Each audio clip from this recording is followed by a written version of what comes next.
Tampoco significa que quieras estar aquí, pero te acostumbras y luego pasa demasiado tiempo y terminas dependiendo de las paredes de la prisión.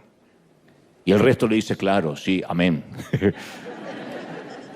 Creo que los cristianos del primer siglo experimentaron algo similar a lo que explica Freeman en la película. Jesús quería liberarlos de las cadenas de la religión, quería liberarlos de las cargas de la ley, pero muchos habían tomado la identidad de ser prisioneros, de estar presos. En la cultura occidental, en esta parte del mundo, yo creo que algunos de nosotros, como digo, siempre hemos heredado ese sistema de creencias, hemos crecido con esas cadenas inconscientes y las tenemos incorporadas a nosotros. Crecimos la mayoría, ya sea en una cuna católica o protestante, pensando que la religión era la pista donde debíamos correr la carrera que Dios nos había asignado a cada uno de nosotros. Pero Jesús dijo que la religión era todo lo contrario, que la religión era un peso, que la religión era parte del problema, no una ventaja para que corramos, era parte activa del problema, de la patología. En Mateo 23 hay un grupo de líderes religiosos que escuchaba las enseñanzas de Jesús. Y entre estos tipos estaba la crème de la crème, eran reconocidos como las personas más espirituales de su tiempo, casi como acá, como los que se congregan en River, los más ungidos, los que tenían más oración, más estudio bíblico, conocían las escrituras como la palma de su mano. Esta gente estipulaba las reglas que había que seguir, que todos los demás debían seguir. Entonces Jesús, que era el único que no seguía estas reglas, les hace una denuncia pública en contra de ellos. Les dice, ustedes aplastan a la gente bajo el peso de exigencias religiosas insoportables. Y jamás los veo mover un dedo para aligerar la carga de nadie. Entonces la religión, yo digo, siempre resultó seductora porque es un sistema que nos permite medir cuán buenos somos respecto a los demás. Eso es lo que produce la religión. Los religiosos de los tiempos de Jesús habían desarrollado una exhaustiva lista de reglas, más de 600 leyes, y después subleyes, como pequeños anexos de qué se podía hacer, qué no se podía hacer. Incluso excedían a la ley hebrea, eran mucho más que 10 mandamientos. Y ellos hallaron maneras de aclarar todos los puntos grises. Por ejemplo, si Dios daba un mandamiento, ellos inventaban 100 maneras de obedecer ese mandamiento. Le agregaban siempre cosas, agregaban carga. Cada nueva regla significaba un nuevo peso en la espalda del corredor. Entonces el que llegaba y decía, yo quiero conocer a Dios, le decían, bueno, pero tienes que seguir todas esta serie de reglas. Por ejemplo, Dios pidió honrar el sábado como día de reposo. Que iban a trabajar, que debíamos trabajar 6 días y un día reposar, dedicárselo al Señor. Ahora el tema era, ¿qué implicaba honrar? ¿Qué incluye honrar? Esa era la parte gris. Y los fariseos se encargaron de explicarlo, de decir, yo les voy a explicar qué significa honrar. Habían decidido y decretado que una persona en sábado solo podía caminar 1000 metros en el día de reposo. Si tenías el baño lejos y no llegabas, te fregaba, porque solo podías caminar 1000 metros. Si se bajaban de un burro, no podían quitarle la silla de montar al burro, porque eso era considerado trabajo. Si una gallina ponía un huevo el sábado, no podían comerlo, porque la gallina había trabajado en el día de reposo. Pobre gallina. No se podía amasar, no se podía hornear, no se pueden unir 2 hilos, separar 2 hilos, coser, escribir, tocar un instrumento, encender y apagar fuego. Actualmente los judíos ortodoxos no pueden cortar papel higiénico el día sábado. Están pensando, ¿y cómo se las arreglan? Yo también. Lo cortan el día anterior. Porque cortarlo es trabajo. Pero yo creo que ir al baño también es un trabajo para algunos. Entonces, el punto era sentirse mejor con uno mismo y poder ser más crítico con los demás. Yo cumplo la ley y veo quién no la está cumpliendo. Eso sucedía en el pasado y sucede en la actualidad. Las personas llegan a la iglesia y a veces los líderes repartimos un montón de pesas para que corran la carrera. Le hacemos la carga más pesada. En vez de hacérsela más liviana, la persona dice, yo acepté al Señor, tengo una nueva vida, ¿qué tengo que hacer? Y le ponemos un montón de reglas que ahora tiene que cumplir porque ahora es cristiano. Hay cosas que no puede hacer, hay cosas que tiene que empezar a hacer, hay cosas que tiene que cumplir. Y tiene que venir a un seminario para bautizarse y otro seminario para aprender la Biblia y no faltar a la reunión de varones o a la reunión de mujeres, según. No puede faltar al ayuno, a la oración, tiene que empezar a buscar al Señor. Entonces, le damos un montón de... Además de lo personal, ¿no? De qué puede, qué no puede hacer, cortar con los viejos amigos, cortar con la fiesta, con la parranda, con el tequila, un montón de cosas. Con el picoso, si el caso es que es mexicano.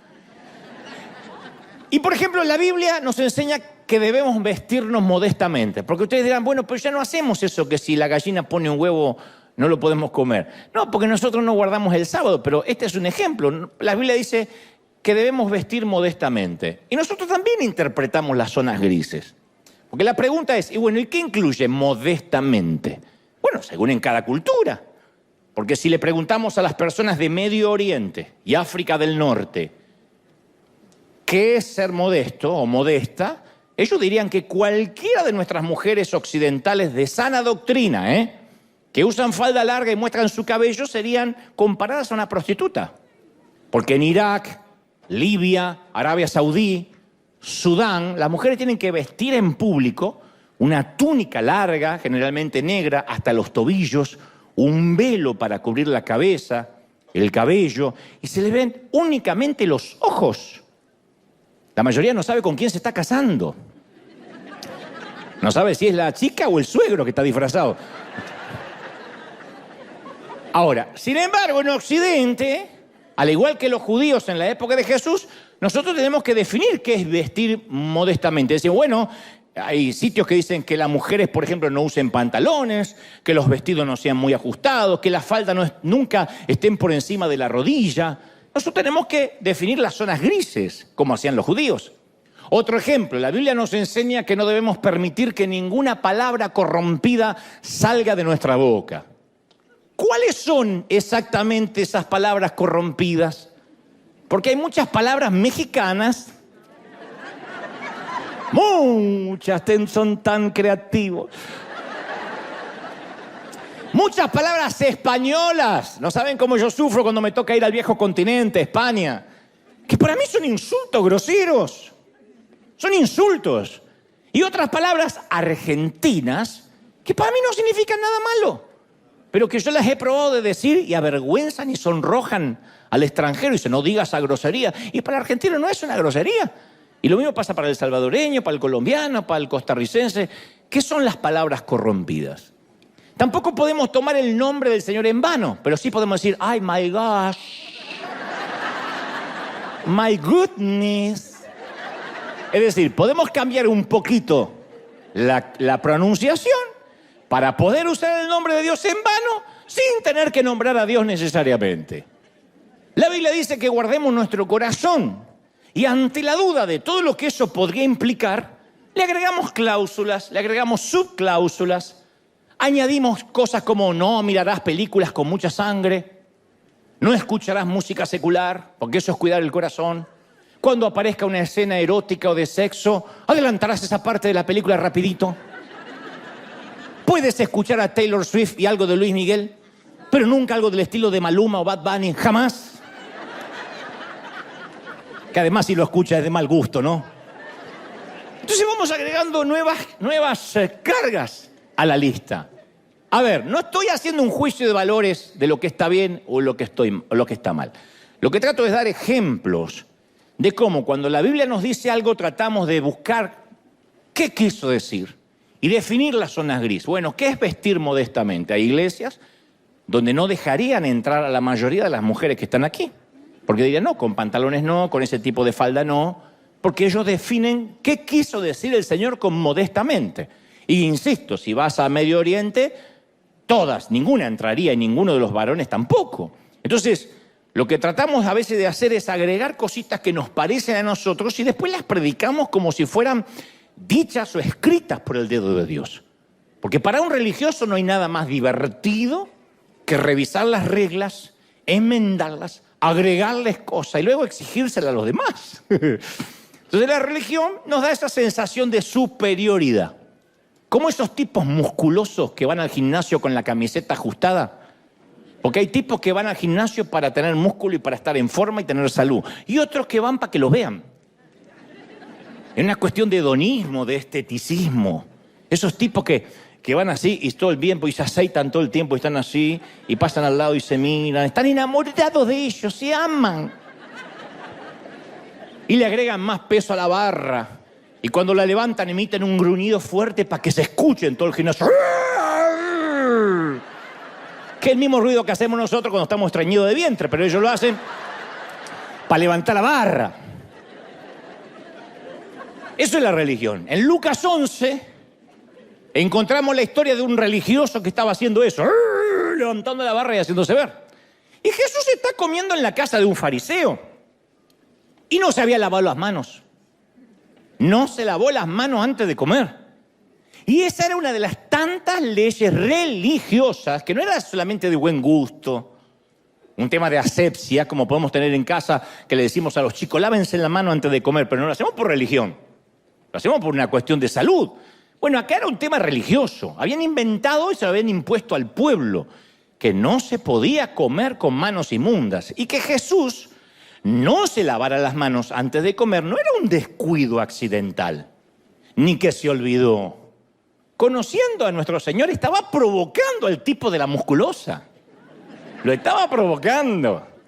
Y Lucas 11:37 dice que el fariseo se sorprendió mucho al ver que Jesús no se había lavado las manos antes de comer.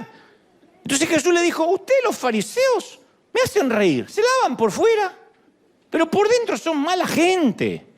No ayudan a nadie, les roban a las personas, necios. ¿No se dan cuenta que el que hizo lo de afuera también hizo lo de adentro? Ahí es cuando da el ejemplo de los vasos sucios. Le dice, ¿de qué sirve tener un vaso limpio por fuera y por dentro tener lleno de putrefacción?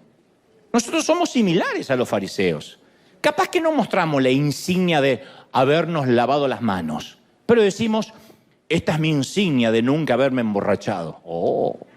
Esta es mi insignia de que yo nunca probé el cigarrillo. Esta es mi insignia que yo nunca tuve sexo antes del matrimonio. Esta es mi insignia que yo paso tiempo a solas con el Señor. Esta es mi insignia de que soy una persona de ayuno. Esta es mi insignia que tengo una familia perfecta. Y en realidad, cada vez que alardeamos de nuestras insignias, tendríamos que devolver la insignia de la humildad, que es una de las que más nos gusta alardear y mostrar, ¿no? Pero los fariseos convirtieron la santidad en una competencia religiosa de levantamiento de pesas. A ver, ¿quién puede levantar más carga? ¿Quién puede soportar más peso? Y Jesús, insisto, vino a quitarnos el peso y la religión de encima. Me encanta una versión de la Biblia, El Mensaje, cómo parafrasea las palabras de Jesús en Mateo 11:28, porque dice, ¿están cansados? Dice el Señor, ¿están cansados de la religión, de las cargas? Vengan a mí, vengan y recuperarán su vida. Y yo les voy a enseñar a descansar de verdad. Caminen conmigo, trabajen para mí, vean cómo lo hago yo. Aprendan que los ritmos de la gracia nunca son forzados. Háganme en compañía y van a aprender a vivir viajando libres y ligeros. Ese es nuestro Señor, maravilloso. Ligero, libre. Yo pensé que alguien iba a celebrar más fuerte, que eso es maravilloso, es la mejor noticia.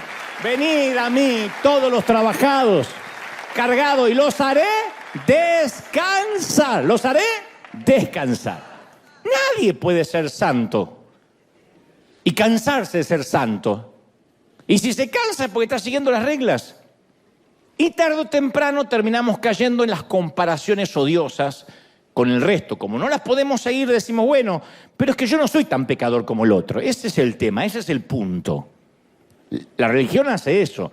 Nos pone reglas a todos. Todos pensamos que las vamos a poder cumplir. Cuando fallamos decimos, bueno, pero no fallé tanto como aquel. Por eso, dicho esto, este es el punto principal del mensaje. La Biblia narra que las multitudes seguían a Jesús para escucharle. La palabra que se traduce como multitud o multitudes, en realidad significa gran grupo de personas sin identificar. No sabemos quiénes eran, pero eran multitudes. Y yo pensaba esta semana que a lo largo de mi ministerio o de mis años de oratoria en público, yo aprendí algo sobre todos los grandes grupos de personas sin identificar que llegan a escuchar su palabra. Lo primero que uno aprende como predicador o conferencista, que la mayoría de la gente que viene a escuchar un mensaje, incluyendo hoy o en casa, carga con muchísimo peso de dolor, con sueños hechos trizas, hechos añicos. Reunir personas, reunir historias tristes, siempre. Reunir gente, reunir muchas historias tristes. Así se reúnan en un velorio, en un funeral, en un cementerio, en el Super Bowl, en una final de fútbol o para celebrar la Navidad. Si hay un grupo grande de gente, hay un montón de historias tristes, de gente que disimula, que finge, que no muestra lo que le está pasando, pero son historias tristes. Esto es algo que siempre yo noto cada vez que me pongo de pie para transmitir un mensaje aquí o en el resto del mundo. Y cuando digo historias tristes, no me refiero a un mal día en la oficina, en la cafetera no te anduvo, o nos rayaron el auto, se nos mojó el celular, o agarramos mucho tránsito de regreso a casa. No, yo hablo, porque esos son incidentes molestos que nos pasan a todos, que sabemos que pasan los días y serán anécdotas menores y hasta motivos de risa, que se nos mojó el celular, gracias a Dios, porque entonces me decidí a comprar el otro. No, yo me refiero a cuando nuestra hija está en cuidados intensivos tras un grave choque con el auto y no estamos en la sala de espera diciendo, bueno, en algunos días nos vamos a reír de esto. No te vas a reír nunca de esto. O cuando vamos camino al cementerio y sabemos que nuestra vida ya no va a ser nunca más la misma sin esa persona. El tiempo va a sanar las heridas, pero no te vas a reír de este momento caminando al panteón. Yo hablo de esos momentos, donde tocamos fondo, donde nos quebramos y sentimos que la vida se nos acabó tal como la conocíamos. Yo lo llamo momentos 9/11, a propósito del fatídico 11 de septiembre, del atentado a las Torres, donde todos tenemos un 9/11, donde la vida nos cambió. El 9/11 cambió nuestra manera de viajar, nuestra manera de subirnos a un avión, cambió la seguridad en el mundo. Bueno, todos tenemos un 9/11, un crack en la vida. Es probable que tu vida se haya quebrado cuando tu papá y tu mamá te sentaron a la mesa de la cocina siendo pequeño y mencionaron por primera vez la palabra divorcio. O cuando recibiste ese llamado para avisarte que tenías que ir urgente al hospital porque había habido un accidente y no te podían dar más datos. Eso es un 9/11, un crack. O aquel mensaje de texto que no tenías que haber visto en el que descubriste que tu cónyuge tenía una aventura. O tal vez tu jefe que ese viernes te llamó y te dijo que iban a prescindir de tus servicios. Como dicen los gringos, te vamos a dejar ir. Pues yo no quiero irme, pero te vamos a dejar ir. Entonces yo estoy consciente que cada vez que predico, estoy hablándole a todas esas historias tristes, en principio, a priori, de los demás. Es probable que ahora mismo a mi izquierda estén los padres cuyo hijo lucha contra el cáncer. Más al fondo, por ahí debe estar la viuda que no quiere volver a una casa vacía después del servicio y que pide a gritos sentirse amada otra vez. A mi derecha es probable que esté el joven que acaba de abandonar el centro de rehabilitación por tercera vez y está luchando con toda su familia, y no es algo que nos vienen a contar, pero están acá. Y detrás está esa pareja que no saben si continuar juntos o aquí atrás, pero no dejan de pensar en cómo eso va a afectar a los niños. Entonces, cada vez que yo me paro a predicar, soy consciente de todas esas historias, aunque no las conozca personalmente. Yo no puedo venir acá a empoderarlos, a gritarle que confiesen que todo está bien, en el nombre de Jesús, repita conmigo, porque eso es insultar a priori vuestra inteligencia. Segundo es subestimar lo que te está pasando. Entonces, el día que yo me olvide en mi llamado lo que significa estar al otro lado del mostrador, en los zapatos del otro, ese día el mensaje que considero Dios pone en mi corazón va a perder efectividad y va a perder peso. No va a significar nada, me voy a convertir en un coach, en un motivador, porque no estoy consciente de lo que es estar del otro lado. Dicen que el gran escritor y ganador del Pulitzer, y aparte Nobel de Literatura, Ernest Hemingway, hizo una apuesta. Resulta que apostó en un bar con un grupo pequeño de escritores que podía inventar un cuento triste en tan solo 6 palabras. Él dijo, yo puedo inventar una historia triste, un cuento, en tan solo 6 palabras. Dijeron que no lo podía hacer, él tomó una servilleta y escribió, vendo zapatos de bebé sin usar. Hemingway entendía el poder de las palabras y con tan solo 6 podía escribir algo conmovedor. Vendo zapatos de bebé sin usar. Con tan solo eso uno se imagina el resto de la historia. Pero yo meditaba que en realidad todos podríamos escribir algo similar con 6 palabras o menos. Ha habido un grave accidente, 5 palabras, que nos cambiaron para siempre. Me voy, nuestro matrimonio se acabó, 6 palabras. Vamos a prescindir de sus servicios, 6 palabras. Quiero que seamos solo amigos, 5. Ni siquiera se molestó en meter una más.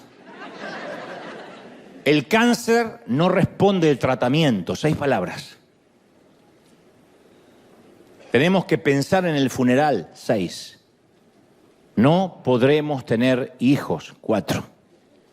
Entonces todos tenemos una historia triste de 6 o incluso menos palabras que nos definen, que uno ya llena los espacios vacíos y se imagina el resto. El tema es que siempre pensamos que esas cosas les pasan a los demás, a otras familias. Nunca le va a pasar a la nuestra. De niño yo solía pensar que nadie de mi familia iba a morirse nunca. Que solo era algo que le pasaba a los demás. Nunca un funeral iba a golpear la puerta de casa, jamás. No se iban a morir mis padres ni mis hermanos. Aun cuando ellos ya eran adultos mayores, yo creía que el arrebatamiento, la venida de Cristo me iba a impedir ver muerte en mis seres queridos. Soñaba con eso. Decía, yo no voy a soportar ver a mis padres en un ataúd. Y estoy hablando de algo natural, porque la muerte es natural, que nuestros padres se vayan antes que nosotros. Ni me imagino lo que es, y sé que hay gente acá que ha experimentado ese dolor, tener que sepultar a un hijo, que es antinatural. Los hijos debieran despedir a los padres y nunca al revés. Las enfermedades graves cuando yo era chico o era adolescente, era algo que le pasaba a los que no tenían a Dios. O porque en su defecto algo malo habían hecho. Entonces cuando nos enteramos de una tragedia del vecino de la esquina que volviendo de la costa marplatense o viniendo de las vacaciones había tenido un accidente, habían muerto sus hijos al instante, decíamos, bueno, eso les pasa porque salieron a la calle sin oración. Eso les pasa a los mundanos. Y de pronto nos enteramos que le empieza a pasar a gente piadosa. Un día nos enteramos que misioneros, que no son, se supone, son gente piadosa y buena, sino que están cumpliendo un mandato divino, de pronto sus hijos tienen un accidente o una enfermedad o contraen una peste. Ahí es cuando nos parece que nada hace sentido porque creíamos que podíamos dividirnos nosotros, los creyentes, y los demás. Los que nunca nos pasa nada y los demás. Que eso es lo que hace la religión. Venga a River y si usted se congrega acá, usted va a prosperar, va a tener su auto del año, va a tener buen crédito, se va a casar con la persona ideal, su esposa no va a tener madre, usted va a ser feliz. Y la vida no es así. ¿Pero por qué hacemos eso? ¿Por qué pensamos eso? Porque se debe a que los demás siempre son gente sin identificar. Como dije alguna vez, los demás son gente sin rostro. Yo te cuento algo que quizás ignorabas o ignorábamos. Cada año mueren de hambre 15 millones de niños en el mundo, en el globo. Son 40.000 niños por día. Un estadio repleto de niños se muere por día. Son 30 niños que mueren cada minuto. 30 niños por minuto. ¿Cuántos minutos llevamos acá? Imagínate los niños que ya se han muerto. Y este no es el problema. El problema es que no sabemos cómo se llaman ni quiénes son. Lo único que conocemos son las cifras. Y como dijo alguien, las cifras insensibilizan. Las cifras son solo estadísticas. Cada 21 segundos muere un niño por haber tomado agua contaminada o en su defecto por desnutrición. ¿Alguno de nosotros no pudo dormir anoche pensando en eso? ¿Alguno se fue preocupado y dijo, yo no puedo estar mirando Netflix o, no sé, comiéndome una pizza, o yéndome a la cama, cuando en este momento cada 21 segundos muere un niño por tomar agua contaminada? ¿Alguno de nosotros nos quitó el sueño? No. Para ser honesto, no. Debería, sí, pero no nos quita el sueño. ¿Por qué? Porque ninguno de ellos es nuestro niño. Pasa allá lejos. Había un periodista argentino llamado García que decía que fue el que fundó un importante multimedio en Argentina, Crónica, para los que son de allí, que él decía, en el periodismo existe solo la teoría de la proximidad. La teoría de la proximidad es que entre dar una noticia de una bomba en Medio Oriente que dejó un montón de víctimas o que hay ratas bajo tu tapete, la gente va a preferir saber primero esto último. Porque es tu tapete y son tus ratas. Lo demás es una bomba que sí, pobre gente, pero está allá lejos. Aparte es un problema de los demás. A lo que a nosotros nos quita el sueño es que escuchamos que había ratas caminando en las paredes. Eso nos quita el sueño, ¿no? Que hay una bomba en Medio Oriente. Eso pasa lejos.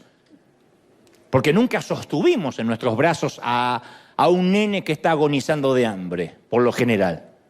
Nadie en nuestra familia, creo, murió a causa de beber aguas contaminadas.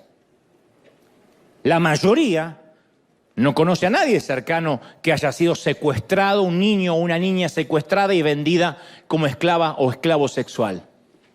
Sabemos que eso pasa, pero por lo general no nos ocurre a nosotros. Entonces es muy fácil ignorar el sufrimiento cuando no se tiene un nombre, cuando no se tiene un rostro, cuando le pasa a la otra gente, que seguramente no deben tener a Dios en el corazón. Es como cuando nos alertaban allá en el 2018, fines del 18, que estaban un montón de chinos muriendo a causa de una enfermedad rara llamada COVID. ¿Qué pensamos todos? Bueno, son chinos. Siempre tienen alguna enfermedad nueva, aparte pasa en China. ¿Qué va a llegar hasta acá? Los chinos son muchos, viven lejos, son todos parecidos. Ahora, Dios conoce cada una de esas caras. Dios conoce cada una de esas historias. Esos chinos, como cuando dicen, y nos duele, esos mexicanos, esos argentinos, esos hispanos. Bueno, acá también vivimos eso. ¿Cuántas veces dicen, bueno, pero son los hispanos? No, pero parece que hay una enfermedad, pero es una enfermedad hispana. Como diciendo, no es de la humanidad. Están los humanos y están los hispanos. ¿Nos duele? Y sí nos duele. Porque decimos, no, yo no soy alguien, yo tengo un rostro, algo, mejor dicho, yo no soy algo, yo soy alguien, tengo un rostro, tengo una identidad. Y para Dios no somos un número, nadie es una estadística. Cada una son personas, son hijos con un nombre, con un rostro. Por eso digo siempre, cómo te ama el Señor y conmueve hasta lo profundo del corazón, porque uno se siente que Dios nos conoce, sabe quiénes somos.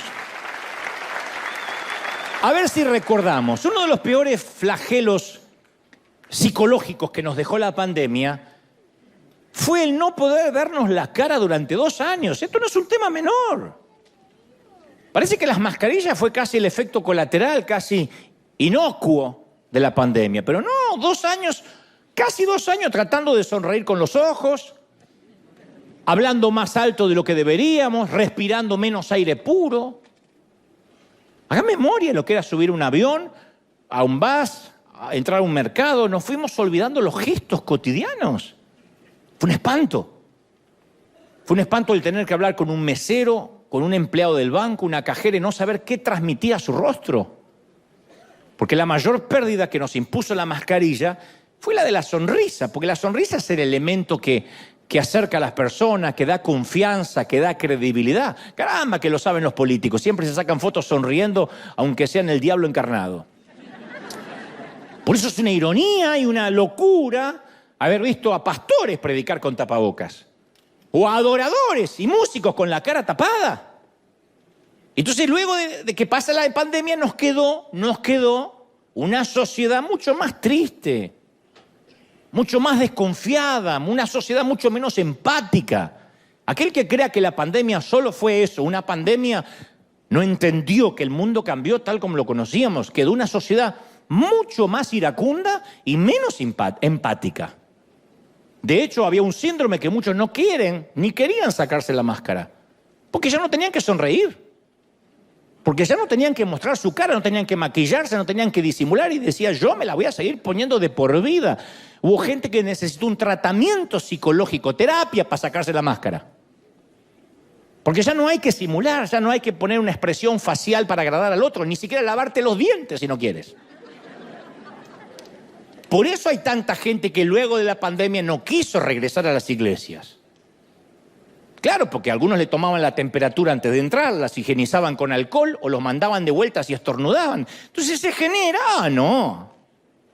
Entiendo la asepsia, entiendo la pandemia y el contagio viral, pero yo me sentí discriminado. Y a partir de ahí uno cierra el corazón.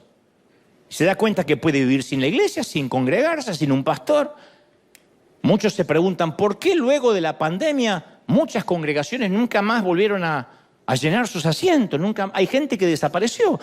Y yo las entiendo, voy a ser un poco el abogado del diablo en esto, pero las comprendo. Gran parte de ellos se sintieron sin empatía, que les negaron la sonrisa. Yo sé que no tuvimos opción, pero eso es lo que la gente siente y uno no puede cambiar lo que siente. Entonces, cuando uno no puede ver el rostro de alguien, es simplemente o un enemigo o alguien que se murió, que quién sabe quién es, o seguramente estaría haciendo las cosas mal. Como sabrán, y es de conocimiento público, a mí me escriben mucho en las redes sociales y me dicen cosas muy feroces, muy hostiles, muy perniciosas. También me escriben lindos halagos, lo has cumplido, me dicen que soy un eterno joven, que es lo que más me gusta, y lo agradezco. Pero hay gente que escriben con tantas cargas de veneno que a mí me da mucha curiosidad en saber quién es. Porque no es gente inconversa que no tiene a Cristo, no. Gente cristiana que tiene mucho veneno. Y de tanto en tanto, cuando tengo ganas y tiempo, entro en sus perfiles porque quiero conocerlo. En ese que me insulta. Y primero les veo el rostro, general. Por lo general, adusto, con las marcas visibles del trauma, del dolor, de la baja estima. En general, el que te critica generalmente tiene una foto en el perfil que está así. Como diciendo, yo sé que molesto en esta vida, pero ya me voy. Luego veo a lo que se dedican, qué tipos de fotos suben en la red, quiénes componen su familia. Me hace falta nada más un paneo, un vuelo de pájaro. Y casi siempre mi perspectiva cambia por completo. Porque nada lo desarma tanto a uno como descubrir el sufrimiento, la angustia, la estima baja que hay detrás de este tipo de gente. Cuando le ponemos un rostro al comentario venenoso, incluyendo al comentario venenoso, entendemos todo, hasta tenemos empatía. Decimos, tiene razón. Con esa cara, con esa familia, con esa suegra, yo también arrojaría veneno en las redes. Sería mi desahogo. ¿Cómo no se la va a agarrar conmigo? Comprendemos a ese religioso que condena. Que generalmente el religioso que condena es un niñito asustado detrás de una corbata muy grande. Generalmente son niños asustados, traumas que arrastran y ahora tienen un micrófono, un púlpito y atacan, o una red y la impunidad que le da cierto anonimato y ataca, pero detrás hay una persona asustada, con problemas, con traumas.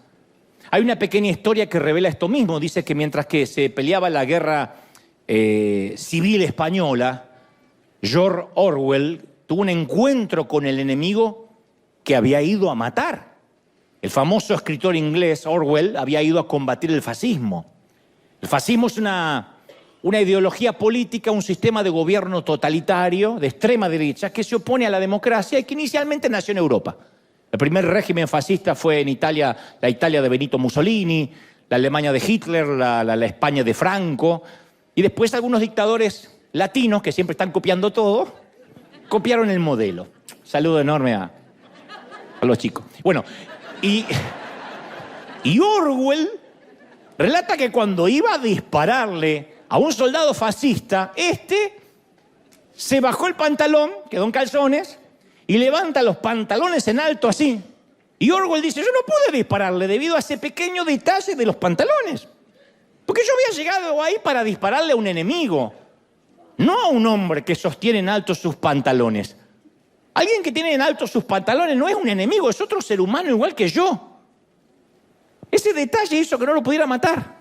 Al verlo en calzones, pobre tipo, dijo, es un ser humano igual que yo. Eso es ponerle un rostro incluso al enemigo, al más feroz. Es alguien que sufre, es alguien que va al baño como nosotros, es alguien que se preocupa, es un niño, alguna vez fue el niño de alguien. La palabra dice que un día, camino a Jerusalén, Jesús quiso detenerse en una aldea samaritana y no lo recibieron bien.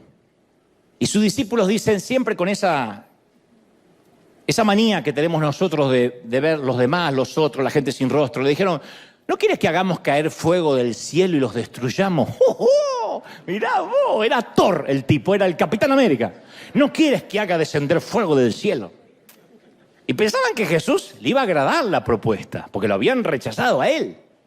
Que ellos adoptaron una posición en la grieta. Vamos a estar del lado de Jesús, che. Vamos a quemar a los demás, vamos a quemar a esa gente. Y Jesús se volvió y los reprendió. Y empezó a proteger a los samaritanos y a regañar a sus seguidores. Mirá qué extraño episodio. De hecho, el Nuevo Testamento está lleno de extrañas narraciones acerca de samaritanos. Jesús entabló cierta amistad con una mujer samaritana que se había casado 5 veces y que ahora convivía con un amante. Sana a 10 leprosos y solo el samaritano regresa a agradecer. Con toda la intención, Jesús hizo del samaritano el héroe de su parábola más famosa. Y en los tiempos de Jesús los samaritanos vivían muy cerca de sus primos judíos. Y tenían similitudes, pero se odiaban los tipos. Para los judíos los samaritanos eran mala palabra. Y el Evangelio de Juan nos explica que los judíos no tenían nada en común con los samaritanos. Y yo digo siempre, por sorprendente que parezca, yo he descubierto que los grupos más cercanos tienen las enemistades más fuertes. Nosotros es muy raro que tengamos una enemistad fuerte con japoneses, con un árabe, pero con otro hispano. Siempre digo, ¿cuál es el peor enemigo de un hispano en migraciones? Otro hispano.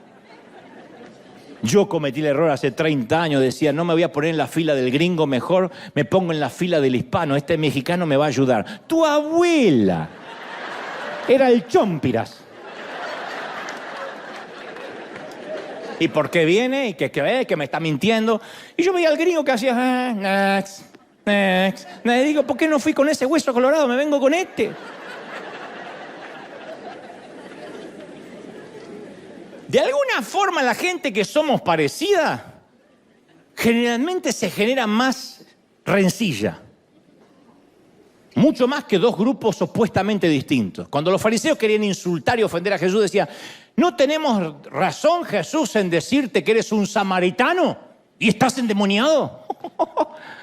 Y Jesús rechaza la acusación de estar poseído, pero no dice nada con el insulto racial. Él dice, no estoy poseído, pero nunca se defiende con eso de que eres un samaritano.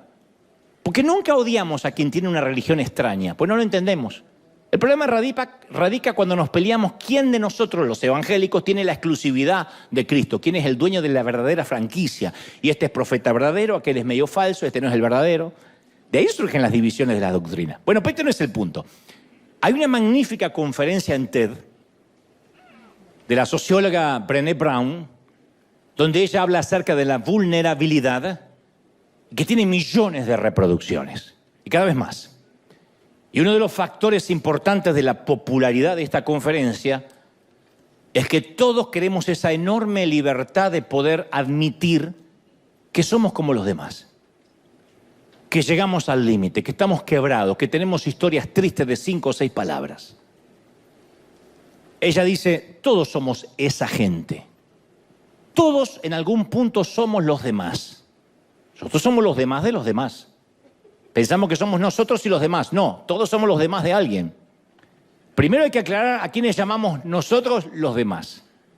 Los demás son esa gente en quien no confiamos mucho, esa gente de la cual sentimos lástima, con quienes no dejamos que jueguen nuestros hijos, esa gente a la que le pasan cosas malas porque en algo raro deben andar, esos que no queremos como vecinos, que decimos, ay, no puedo creer, somos de un hispano. ¿Y qué somos? ¿De Suiza nosotros? Esos que no tienen nuestras creencias, esos que son raros o porque son personas de las cuales preferimos mantenernos alejados. Y la autora, Brown, dice, ¿tú quieres saber qué nos separa de esa gente? A todos, ¿qué nos separa de esa gente? ¿Qué nos diferencia de los demás? ¿Qué nos diferencia de los demás? Esa gente está solo a un paso de distancia de ser igual a nosotros o que nosotros seamos iguales a ellos. Estamos a un divorcio de distancia, a un accidente automovilístico de distancia, a un diagnóstico de cáncer de distancia para ser esa gente. Lo único que por el momento nos separa de esa gente es quizás un hijo envuelto en drogas, que el nuestro no y el de ellos sí, un diagnóstico de enfermedad mental que nunca llegó a nuestra familia hasta que llega, una violación, un hijo homosexual confeso, una borrachera, una noche de sexo sin protección, una aventura amorosa. Nosotros también somos los demás para alguien. De nosotros también hay gente que dice, no te juntes con esos. Me parece que esa gente es rara. Alguien nos ve como raros. Yo adhiero y coincido plenamente con Brené Brown porque no nos damos cuenta que nosotros también somos esa gente que a lo mejor le grita en la calle al que hace una mala maniobra y después llegamos a la iglesia y sonreímos. Somos esa gente que se endeuda tan solo para poder aparentar que podemos comprar lo que todavía no podemos pagar. Somos esa gente que desprecia a los que son diferentes y decimos, los gringos a veces son discriminativos. Y nosotros también discriminamos, consciente o inconscientemente. No queremos ya vivir en un barrio donde hay gente como nosotros. Fíjate qué manera de discriminar. Por lo menos el gringo discrimina al que es distinto. Nosotros decimos, no. Yo he escuchado a salvadoreños diciendo, no, ahí no voy. ¿Por qué? Está lleno de salvadoreños.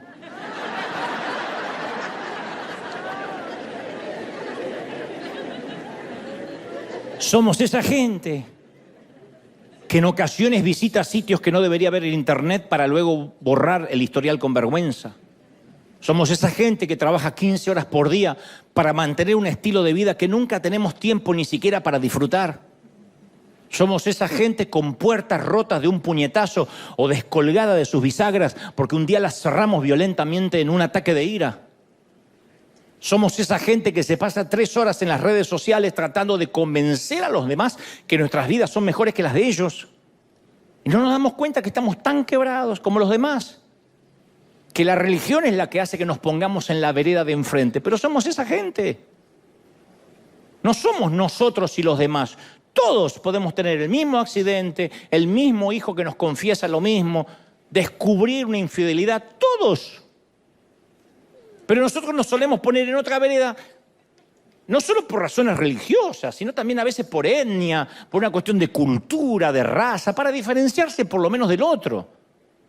Y el punto es que estamos conscientes que somos pecadores, pero siempre nos parece mejor demostrar que existen peores pecadores que nosotros.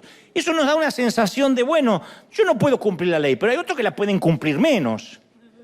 Capaz que no nos vestimos tan modestamente, pero bueno, existen mujeres que vienen a la iglesia que visten mucho peor que yo, y esa sí parece una cabaretera. No tenemos el matrimonio perfecto. Ay, pero yo conozco parejas que tienen problemas gravísimos, que él hasta le pega a ella. Nuestros hijos tienen problemas de rebeldía, pero normales, de la adolescencia. Yo conozco un matrimonio que la hija se confesó lesbiana. Pobre mamá, eso es un problema. Siempre estamos viendo que los demás están peor. O sea, estamos quebrados, pero en lugar de correr al Señor y decir, yo tengo este problema, nos pasamos la vida como el fariseo diciendo, menos mal que no soy como los demás. En vez de decir, sé propicio de mi pecador. Pero buscamos siempre gente que esté peor y en comparación no nos hagan sentir tan quebrados. Y de ese modo ya no somos esa gente. Al menos no somos como los demás. Hay una famosa canción de Alberto Cortés que justamente se llama Los demás. Tiene una letra maravillosa, no la voy a cantar, pero le voy a parafrasear la letra, que dice: nunca estamos conformes del quehacer de los demás. Y vivimos a solas, sin pensar en los demás, como lobos hambrientos acechando a los demás, convencido que son alimento los además. Los aciertos son nuestros y jamás de los demás. Cada paso es un intento de pisar a los demás. Cada vez más violento es el portazo a los demás. Las verdades ofenden si las dicen las demás. Las mentiras se venden cuando compran los demás. Así somos. Entre paréntesis decimos: no puede ser que en mi país hayan votado a fulano de tal. Nosotros también hubiésemos votado lo mismo. Pero parece que las mentiras las compran los demás, nunca nosotros. Somos jueces mezquinos del valor de los demás, pero nunca permitimos que nos juzguen los demás. Y Alberto Cortés dice: apagamos la luz de aquel que por amor a los demás encendió en una cruz el que murió por los demás. Donde estemos nosotros nos importa que se frieguen los demás. Condenamos la envidia cuando envidian los demás. Mas lo nuestro es desidia, que no entienden los demás. Y nos creemos selecto entre todos los demás y olvidamos que somos los demás de los demás. Que tenemos el lomo, como todos los demás, que llevamos a cuestas, unos menos y otros más, vanidad y modestia, como todos los demás. Y nos olvidamos que somos los demás de los demás. En algún momento pensamos que a nosotros no nos va a pasar, que nosotros nunca vamos a sufrir con nuestro hijo como ellos con el suyo. En algún momento decimos: nosotros criamos bien a los nuestros, no como esa que no los crió. En algún momento pensamos o sugerimos: yo soy más espiritual y esta tentación a mí no me mueve un pelo. Y un día nos encontramos en el mismo barro. Y esa necesidad de no vernos como esa gente nos ha vuelto maestros de la mentira, expertos en cubrir el dolor, adictos a los medicamentos, esclavos de la deuda de la tarjeta de crédito, seguidores de la moda pasajera, partícipes de la soledad, miembros del club de la hipocresía. Y porque a veces no queremos darnos cuenta que la única solución es decir: Señor, yo estoy quebrado, yo no soy diferente a nadie, yo soy como todos los demás, yo estoy quebrado. Cuando vemos por internet y descubrimos un ministro o alguien que nos enteramos que cayó, que cometió un error, decimos: mirá cómo puede ser, esto avergüenza el Evangelio. Nosotros también lo avergonzamos, nada más que a lo mejor no somos tan públicos. Pero si tu vida fuera pública, a lo mejor avergonzarías también el Evangelio. Y mucho más que esta gente. Entonces, ¿qué nos queda? Estar quebrados, es lo que pide el Señor. Y por quebranto me refiero a reconocer que necesitamos ayuda. Que somos pobres en espíritu, bienaventurados los pobres en espíritu, y que no tenemos nada para ofrecer. Y en nuestra cultura eso es algo muy difícil. La gente paga fortunas para ir a seminarios para que los empoderen, nunca para que los quiebren. Hagan un seminario que digan quebranto. No va nadie, ni la suegra del tipo que predica. Van para que los empoderen. Empodérate, empodérate, mujer. Mujer, empodérate. Así, pero... Y salen empoderadas las Dora, las exploradoras, las profetas, las exploradoras. Y los tipos también. Ay, el Señor te va a empoderar. Y el Señor nunca habla de eso, habla de quebrarnos. El quebranto nunca va a ser trending topic en Twitter. Nadie lo incluye en su currículum vitae y no es una estrategia de negocios. Nadie dice: yo estoy quebrado. Nadie. Pero es la única esperanza que Jesús nos ofrece. Estamos quebrados, rotos, hechos trizas. Por eso venimos a la iglesia. La buena noticia es que Dios repara al que está roto. Toma a los olvidados, los subestimados, los marginados, los descartados, los dañados, los destruidos, ¿sí o no? Y entonces hace surcir, cose lo que Él puede hacer. A Dios le encanta tomar lo roto y transformarlo en algo hermoso. En el mundo físico, las cosas rotas, ¿qué hacen? Pierden su valor. ¿Qué hacemos con un vaso roto? A la basura. Con un plato roto, a la basura. Un mueble roto, a la basura. La falla, las rajaduras, las roturas son fatales en el mundo físico. En el mundo espiritual sucede lo contrario. Lo quebrado es precioso. La gente quebrada es la que revela la belleza y el poder de Dios. Si uno no está quebrado, uno no puede revelar nada. Porque uno se interpone en lo que Dios quiere transmitir y en lo que Dios quiere fluir. Si yo, en lugar de decir estoy quebrado y también estoy como la mayoría y como ustedes, me pongo en superhéroe, yo creo que nadie me aguantaría. Si yo dijera, yo les voy a contar que yo soy un hombre de oración y vengo de ayunar 40 días y ahí en el monte se me presentó Elías y me dijo, Dante, le digo, sí, Elí. Y empezó. Hay gente que compra eso, ¿eh? Hay gente que dice, ay, qué siervo de Dios. Cuando pasó vi 2 ángeles que le iban llevando el saco. Hay gente que compra eso. Porque para que haya timadores, hay gente que le gusta que le mientan. Pero no es real. Por eso uno después se decepciona tanto cuando ve que estos tipos, que nosotros viajábamos en Uber y ellos en carro de fuego, resulta que son tan humanos como nosotros o como el resto. En Jeremías 18:4 el Señor envía al profeta Jeremías, al libro que llama su nombre, a la casa de un alfarero y que espere instrucciones. Y al llegar, Jeremías ve a un alfarero que trabaja con su torno mezclando el agua y la arcilla y que forma una vasija mientras que va girando. Y se ve que en un momento sus dedos fallaron y se encontró con una vasija defectuosa que nadie querría comprar. Y mientras que el profeta miraba, el hombre deshizo la vasija toda y volvió a moldearla de nuevo, dice la Biblia, según le pareció mejor. Y entonces recibe las instrucciones del Señor. Dijo, pueblo de Israel, ¿acaso no puedo hacer con ustedes lo mismo que este alfarero hizo con el barro? Ustedes son en mis manos como el barro en las manos del alfarero. Y decimos, qué bonito, y hasta los cantamos. Yo quiero ser, cantamos cuando éramos jóvenes, Señor amado, como el barro en las manos del alfarero. Decía, toma mis manos y hazla de nuevo. Toma mi vida. Yo quiero ser, decíamos, yo quiero ser un vaso nuevo. Y lo cantamos. Yo quiero ser, decíamos, Señor amado. Y las profetas decían, como el barro del alfarero. Toma mi vida y hazla de nuevo. Y decíamos, con pasión, yo quiero ser un vaso nuevo.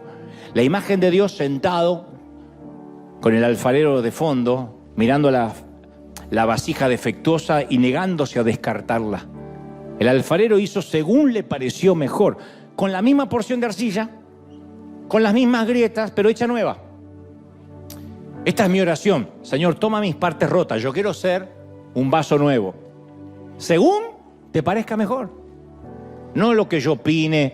¿Por qué no nos construimos de esta manera? No, haz lo que te parezca mejor.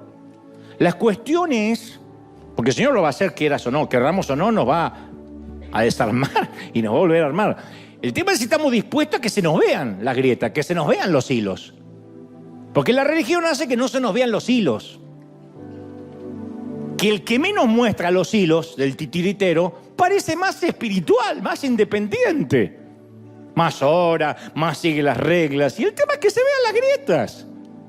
Pero nosotros solemos querer pulir, ocultar, fingir, disimular cualquier error, cualquier cicatriz. Y eso es cansador, como te decía estas semanas. Dios mira nuestro quebranto como la técnica del kintsugi, que es un proceso de restauración de cerámica que surgió en el Japón en el siglo IV. Los japoneses unen los trozos de la pieza de cerámica que está rota, o rajada, y en lugar de ocultar las grietas, se las rellena con oro. Ustedes las habrán visto en museos. Si algo estaba roto, se repara en cualquier parte. Si algo estaba roto, se repara y se vende como descuento. Esto tiene fallas. Hay sitios aquí en este país que dice lugares con fallas donde todo es más barato. Pero con la cerámica del kintsugi o kintsugi no es así. Casi siempre la pieza de cerámica queda más linda, más valiosa que antes de romperse. De hecho, se descubrió que muchos coleccionistas de cerámica rompían piezas valiosas para que puedan repararse con oro. Esto suena muy parecido a la economía del reino de los cielos. Lo roto, lo quebrado en la iglesia es más valioso. Ese es el poder redentor a través de Jesucristo. Cuando estamos en el final acabados, fundidos, con historias tristes, le damos a Dios los pedazos rotos y Él nos repara hasta que estemos completos, que va a ser cuando nos toque irnos con Él. Isaías 53:5 dice que Él nos ayuda a ver nuestro quebranto a través de la cruz. Dice, mas Él herido fue por nuestras rebeliones, molido por nuestros pecados. El castigo de nuestra paz fue sobre Él y por sus llagas fuimos curados. Y la palabra herido se refiere a los hematomas, esas marcas de color azul que crean los vasos sanguíneos cuando se rompen. Y el término curados proviene de la raíz que significa reparado, enmendado, hecho entero por completo. Entonces Isaías está diciendo que somos hechos nuevos únicamente creyendo que Él ya fue quebrantado. Pero para ser hecho nuevo uno tiene que decir estoy quebrado, no soy mejor que los demás, soy mejor que el resto. Como dijimos una vez, en el servicio del amor, solo los soldados quebrados pueden servir. Los que se sientan enteros no están aptos para el reino, siempre causan problemas. Cuando a mí se me acercó gente que me ha dicho, ¿qué puedo aportar yo al reino? Porque tengo mucho para aportar. Ese es una bomba de tiempo. Porque quien es llamado a servir no oculta las heridas. Las cicatrices tienen una belleza especial, son seductoras. El verdadero llamado nunca oculta las marcas. Sabe que sus cicatrices son las historias de vida. Y quien no tiene ninguna herida es porque no peleó ninguna buena batalla nunca. Siempre estuvo sentadito en los asientos allá arriba, criticando a los que nos están dando una buena paliza allá abajo. Las heridas de la vida son una placa de honor. Muestran que no te retiraste, que no te rendiste. Y es el mismo Señor quien, de una vasija quebrada y rota, forma una nueva obra valiosa de oro. Lo roto, lo quebrado, siempre es más valioso en sus manos y fundamentalmente, mis queridos, nos demuestra que también somos esa gente que al fin y al cabo somos los demás de los demás. Eso somos.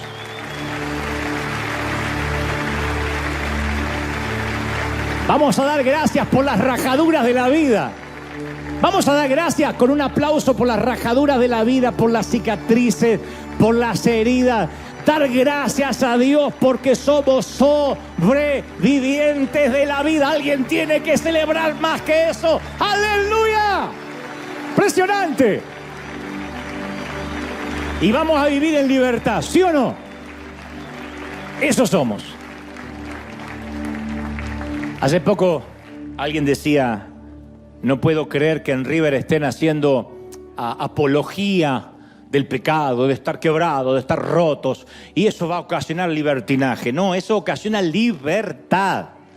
Porque donde está el Espíritu de Dios, hay libertad, libertad para sanar, libertad para cicatrizar. ¿Sí o no? Libertad para sanar. ¡Qué lindo! Libertad. ¿Cómo te sientes? Mal. Ayúdame. ¿Cómo estás? Triste, pero sé que voy a salir. Qué lindo vivir en libertad. Qué lindo no tener que ponerse como modelo. No saben la libertad que da eso. No saben. Como decía hace unos domingos atrás, Dante, perdiste tu humildad. ¿Cuándo dije soy humilde? ¿Cuándo? No estoy diciendo que no sea humilde necesariamente, pero a veces la gente te juzga, insisto, por lo que ellos creen, por el avatar, como decíamos el domingo pasado. Hermano, imaginé que ibas a ser más sencillo, pero te cambió el irte a los Estados Unidos. Capaz que un pariente te lo dijo. Pero ¿cuándo dijiste yo voy a ser siempre el mismo que nació y se crió en Tijuana? Yo no soy el mismo, la vida me cambió. El viajar por el mundo me hizo un ciudadano del mundo, me cambió, ya no soy el mismo chico de barrio, claro que no. Recuerdo con añoranza, con nostalgia donde nací, pero el mundo me ha dado más, el viajar me ha dado más cultura, me ha preparado, ha abierto mi mente, entiendo, ensanché mi mente y entiendo cómo viven otros. Trato de ser más empático cada vez. Claro que no soy el mismo hombre que hace 30 años atrás. La vida me cambió. Las cicatrices me marcaron. Y eso es algo que uno tiene que celebrar. Celebrar la diversidad, no la uniformidad. Celebrar que somos distintos, que cada uno se peleó en la vida como pudo. Como nuestros padres, hicieron lo que pudieron. Pobrecitos, la mayoría sin estudios, sin preparación, algunos analfabetos, pero criaron hijos y pusieron hombres y mujeres de bien en la vida a duras penas, partiéndose el lomo. Bueno, nosotros somos la generación que también hacemos lo que podemos. No somos perfectos, nunca nos ponemos como modelo. Jamás recuerdo alguna vez que hemos dicho River es el modelo de iglesia para el mundo. Siempre decimos somos una visión de las tantas. Celebramos los que tienen seminario bíblico toda la semana, celebramos los que la música es importante, celebramos a aquellos que predican sobre el Apocalipsis. Nosotros somos evangelismo y salir al mundo, no porque descubrimos la pólvora, porque somos una visión, no la visión y la única, una de tantas. En McDonald's se comen hamburguesas y en el negocio de pasta se comen ñoquis. Aquí hay un menú. Y ese es el que sostenemos, el que nos enfocamos, el que vamos a defender, porque es nuestro llamado. No somos mejores, no somos peores, pero fundamentalmente somos como los demás. Nunca nos ponemos de ejemplo, somos gente rota. Aquí no viene la gente buena va a Lakewood. La gente buena va a Saddleback. La gente buena va a otras iglesias. La gente rota, la gente despedazada, vienen acá donde el pastor dice, yo estoy peor que ustedes. Y dice, bueno, ahí es mi sitio. Y el Señor nos bendice y nos pone oro en las heridas. Nos pone oro en las grietas. ¿Sí o no? Alguien tiene que celebrar eso, ¿sí o no? ¿Lo crees? Vamos a orar. Vamos a orar. Levanta tus manos al cielo y vamos a orar juntos. Padre, gracias. Gracias por esta mañana, tarde o noche, conforme nos estén viendo en cualquier parte del planeta. A los que hoy están recibiéndote en su corazón, a los que están viendo por primera vez, me encantaría que reconozcas en tu corazón a Jesucristo como tu suficiente Salvador. Dile, Señor, perdona mis pecados, perdona las canalladas de toda mi vida y hazme una nueva persona. Y todos ahora ya hemos recibido a Cristo hoy, hace instantes o hace años. Digamos, Señor, hazme de vuelta, como el barro en las manos del alfarero. Toma mi vida, hazla de nuevo. Yo quiero ser un vaso nuevo, con lo que eso implica. Y si mis heridas son un testimonio, dejas que se vean. Si mis cicatrices son el surco por donde el oro va a engalanar mi vida, deja que se vean. Padre, nos quitamos máscaras, nos quitamos el fingimiento y somos como los demás. Nuestros hijos sufren como los demás. Nuestros matrimonios, parejas, cuñados, padres, somos como los demás. Nuestras empresas, nuestras compañías son como los demás. Nuestras iglesias son como las de los demás. Levanta las manos y dile, Señor, hoy reconozco que estoy quebrado. Sé propicio de mi pecador. Sé propicio de mí. Es la oración de Elías la que tenemos que hacer. Señor, no soy mejor que mis padres.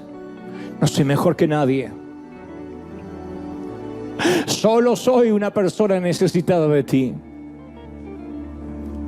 Yo quiero ser, Señor amado, como el barro en las manos del alfarero. Toma mi vida y hazla de nuevo. Aleluya. Yo quiero ser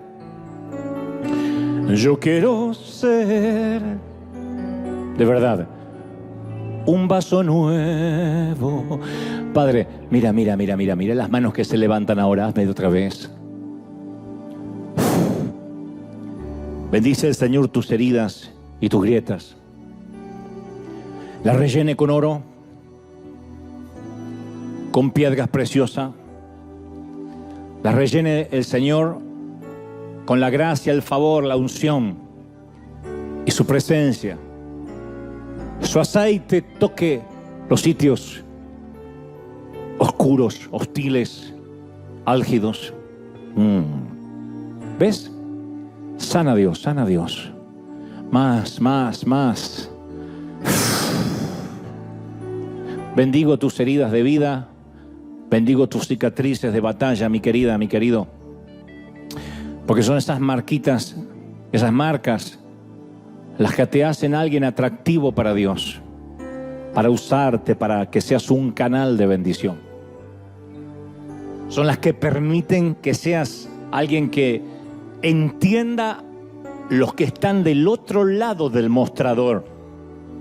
Esa es la diferencia entre un coach motivacional y alguien que dice: yo no me olvido lo que es el dolor, la soledad, la enfermedad, la tristeza, el desazón, la desidia, el naufragio, la zozobra de la vida. Señor, mira las manos que se levantan ahora. Bendice a estos tus hijos. Tócalos esta mañana, para que cuando regresen a casa sean como esos soldados que regresan de la batalla, tengan su reposo del guerrero para seguir batallando el lunes y en la semana y en los días que van a venir. He transmitido a este tu pueblo, a estos tus hijos, lo que creo me has dicho que digan. No he agregado ni he quitado lo que sé que es tu revelación. Yo, Señor, he hablado al intelecto, pero sé que tú has hablado al corazón. Y has llegado a las mentes, y has llegado a los tuétanos y al alma, y has llegado a sitios y recovecos que yo no puedo torpemente llegar. Tu espíritu sella esta palabra esta mañana. Bendigo a cada uno. Sopla sobre ellos una unción fresca, nueva, poderosa. Sopla sobre ellos un viento de otra parte, para que sepan que tú has hablado hoy. Me dice el Señor que te diga: cómo te amo. Cómo te amo, mi hijo. Cómo te amo, mi hijita. En mis manos te tengo esculpido. ¿Cómo no te voy a amar si envías a mi hijo para morir por tu vida? Nadie te arrebatará de mi mano. Eres mi pequeño, mi pequeña. Estás rota, pero yo te voy a hacer y forjar y desarmar y volver a hacer las veces que sea. Te ama el Señor. No te imaginas lo importante que eres, princesa, para Él. Príncipe, te ama el Señor. Y no te deja hasta que no haya hecho contigo lo que dijo que iba a hacer. Se empecinó con tu vida el Señor. Te va a desarmar y armar, desarmar y armar, hasta que seas esa vasija con grietas de oro, de metal precioso. Y Dios dice: yo lo formé. Solo los soldados heridos pueden servir. Yo te elegí. Yo te puse nombre. Te di ministerio, te di llamado. Cree. Padre, gracias por esta mañana. Gracias por este momento. Gracias por esta unción, por tu presencia, por tu gloria. Seas bendito. Seas bendecido. En el cuerpo. En el alma.